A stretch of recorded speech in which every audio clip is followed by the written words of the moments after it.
So we've just witnessed Everton's first Merseyside derby win over Liverpool at Goodison Park since 2010, and I think the worst thing you can say about it from Liverpool's perspective is it was both fully deserved on their part and also not entirely unexpected. I mean, you look across the entire performance and really we saw a lot of the features of Liverpool's recent slide, that real struggle they've been on recently, that is to concede first, of course, that's been a bit of a theme of the season as a whole.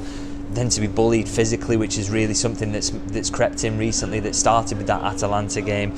And then also some missed chances as well. Liverpool did have opportunities, they could have dragged themselves back into this game despite it being a largely poor performance, but they went on to miss those, and in the end that brings you a fully deserved 2-0 defeat. Now you look at some of the statistics from the game: 77% possession for Liverpool, 2.06 XG to Everton's 1.09, but those statistics, those surface level statistics, would suggest that Liverpool maybe deserve more. But yet, on the basis of the performance I watched, I thought Everton fully deserved to win here. They were sharper into tackles, they won the duels all across the pitch, and yes, they gave up the ball a little bit to Liverpool, but in theory they are the inferior side, even playing at home, aren't they? They're going to give the ball up to Liverpool, they're going to allow them to have possession and make it difficult for them, and they absolutely did that. Liverpool struggled to break them down for large parts, missed the chances whenever they did, and as I say, Everton, when they got forward, they really looked threatening on the counter, and really they were the dominant force in this game. It's those physical battles set the tone for the entire game, and Everton just seemed to win all of them across every part of the pitch. Really, it fully deserved the win,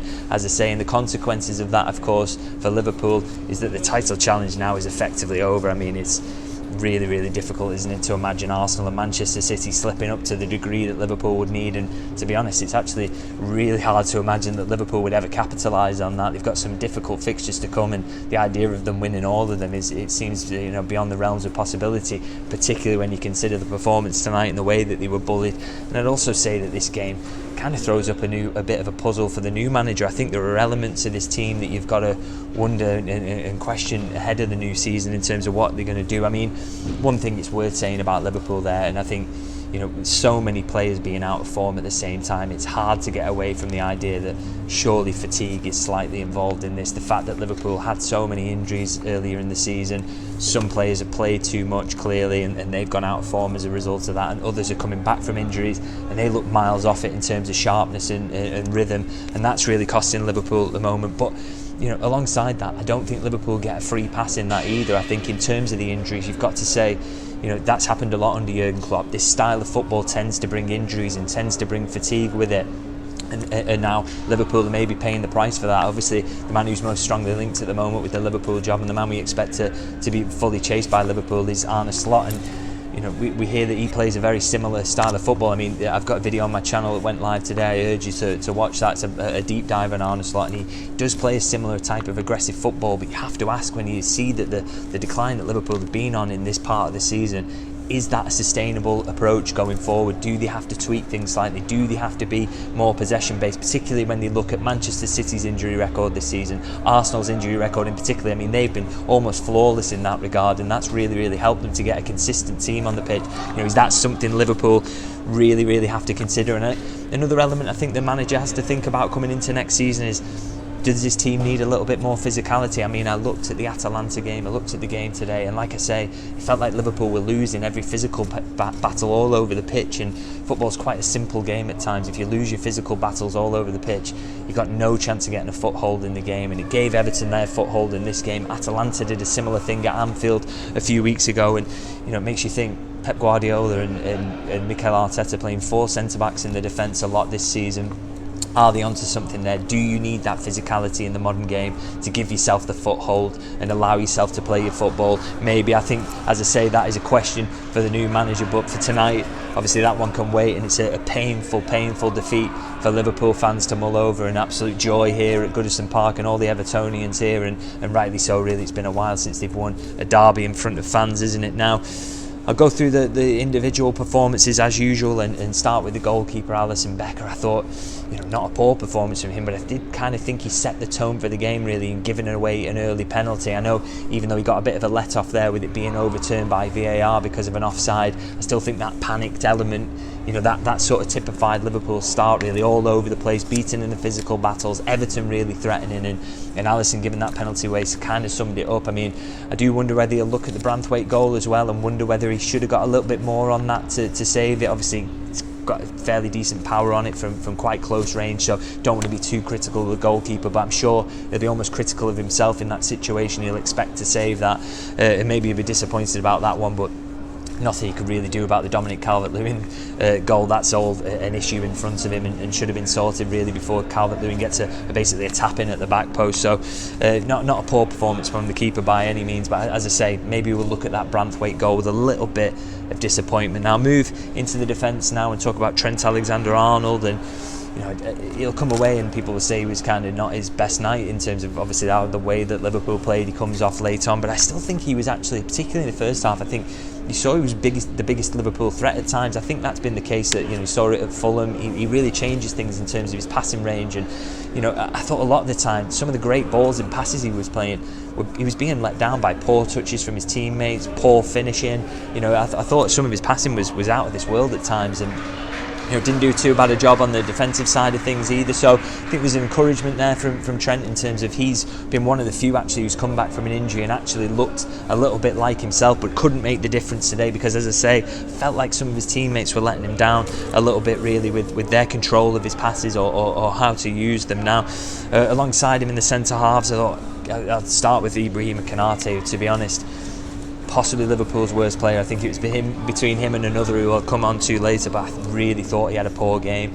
I think he's really out of form at the moment, actually, Konate. It's been probably the poorest run he's been on in a Liverpool shirt, because he's been magnificent really since he's come in, but just looks off it at the moment. I thought Dominic Calvert-Lewin absolutely dominated him from start to finish. Every aerial ball he seemed to go up for, he'd either win it or nudge Konate out the way so he couldn't get a clean header on it. I mean, you look at the statistics, 4 out of 6 aerial duels won for Konate, but I don't think the statistics in this case sort of tell the story. I mean, it didn't feel like he won 4 out of 6 aerial duels. I know you could sometimes have confirmation bias, but I thought he played poorly in terms of winning his duels. Whether they sometimes don't show up in the statistics, but it did seem like Dominic Calvert-Lewin had the better of him from the first minute to the last, and he ends with a 93% pass accuracy. But again, when he did make a loose one, it was in a really dangerous moment. It turned over the ball in a really dangerous area, and Everton really looked threatening from there. So I thought a very poor performance, and I mean, it summed it up, the fact that Jurgen Klopp brings him off just past the hour mark. You don't tend to do that with centre halves, do you, unless they're playing poorly or they've got an injury, and I just thought he was all over the place today. Really give Everton encouragement, and as I say, got to give credit to Calvert-Lewin. I thought he was magnificent tonight. It's only right sometimes to give opposition players a credit, and as I say, Calvert-Lewin absolutely brilliant. Gave Van Dijk a torrid time as well, but Konate was so disappointed with his performance. And I mentioned Van Dijk there, 8 out of 11 aerial duels won, which is not too bad, but he does tend to previously kind of win them all, doesn't he? So even to lose 3 is a bit of a shock really. And I thought he was okay across the game, but again, he's part of a defence that was dominated at times, and be really disappointed with that.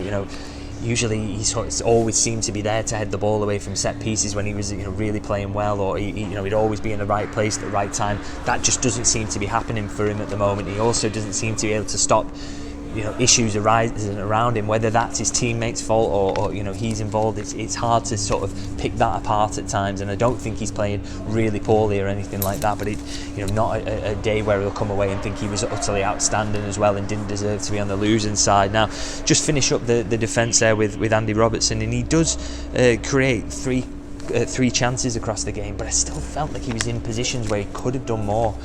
Sometimes the quality on the ball could have been better, or he didn't make enough of situations he was in. There was one he kind of scuffs up at the park end there where the ball lands to him, and if he gets a clean contact and puts it across goal, Nunez has got a tap in, which to be fair he may have missed, but I thought Robertson just lacked the quality in key moments when Liverpool got forward, and he wasn't the only one, but that kind of was a big issue for Liverpool. And he only wins 2 out of 8 ground duels as well, which again, as a fullback, he usually does much better than that. And again, Everton were winning duels all over the pitch, and that is why it felt like, even though they didn't have the ball a lot, that they generally sort of dominated the game and looked the most threatening. Now, moving to midfield now, and in the holding role, McAllister, I thought he did okay really. Everton were stronger in midfield, no doubt about it, but as typically has been the case in recent weeks with terms of McAllister, is others are struggling around him in midfield. It doesn't give him a platform, but his general performance was okay in elements. I mean, 5 out of 11 ground duels won is not too bad, but he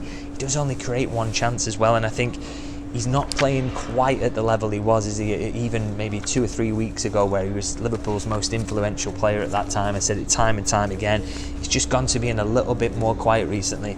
Again, he's one of those you think it's got to be fatigue, hasn't it? That's got to be an element of why his form's slightly dipped off, and it's not as pronounced as others, but he's just not quite that level of sharpness he showed before, and I thought he couldn't really stand the tide in midfield, but he wasn't, of course, helped by what was going on ahead of him, where I thought Dominic Szoboszlai, he really hasn't looked himself since those injuries he had, those back-to-back hip muscle injuries. Started this season so well, looked like an absolute revelation. I mean, the comparisons with Gerrard were being made at that time, and I thought, he deserved them in terms of his level of performance, how he was winning his duels in midfield, he was looking so threatening going forward, scoring goals.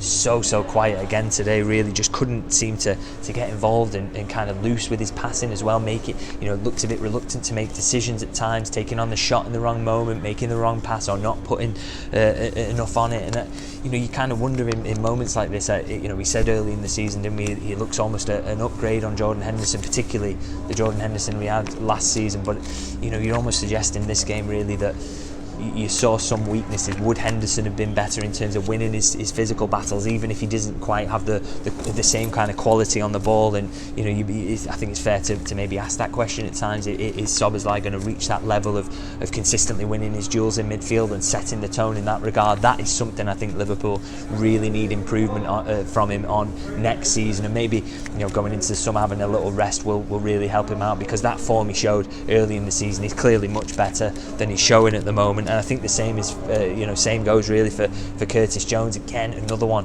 hasn't looked the same since the injury he had recently. I mean, he wins 1 out of 6 ground duels. He's so much better in that usually. He does complete 98% of his passes, but it was all safe. It was all easy for Everton to defend, really, and he's usually been a lot more incisive than that, and it really didn't see that element in his game today. And I thought, again, he's another one who struggled with Everton's physicality in that central part of the pitch as well. He really sort of couldn't seem to get to grips with that, so that set the tone really for Everton to be on top for much of the game. Now, moving to the front line now, and not many great performances here. I'll start with one that's maybe an upside, which I thought Luis Diaz wasn't too bad. I thought, 3 shots, 3 chances created. He hits the inside of the post. Very, very unlucky in that moment, actually. And clearly Liverpool's best attacker, but obviously not utterly outstanding either. The best it gets you really is missing a one-on-one and hitting the post as he did. And he'll look back on that one-on-one in a key moment of the game and be probably really disappointed around that situation. But as I say, Liverpool's best attacker, although it probably didn't take much today. Now, Mohamed Salah, thought another disappointing performance for him. I keep saying it, players who have not looked the same since they've come back from injury, and he is very much one of them. It's just not working for him at the moment, is it? I mean, he only gets 2 of his 5 shots on target, and they were really tame efforts. Really didn't really test Pickford at all. A couple of the ones he misses are really poor misses. A couple he blasts over that he should do so much better with. And when he's in form and he's sharp, absolutely you expect them to be in the back of the net. It's just not happening for him at the moment, and I think big decisions to make, isn't there, around his future? The contract situation. Do Liverpool keep him for another season? Do they try and tempt that Saudi money in? It's a really sort of difficult decision to make, and I think, are we seeing elements of decline? That maybe feels a little bit harsh when you think. I think he was the best player in the Premier League at the start of this season, certainly the first half up until AFCON, but it's been such a pronounced dip since then, since a very rare injury, and he wasn't out for that long, really.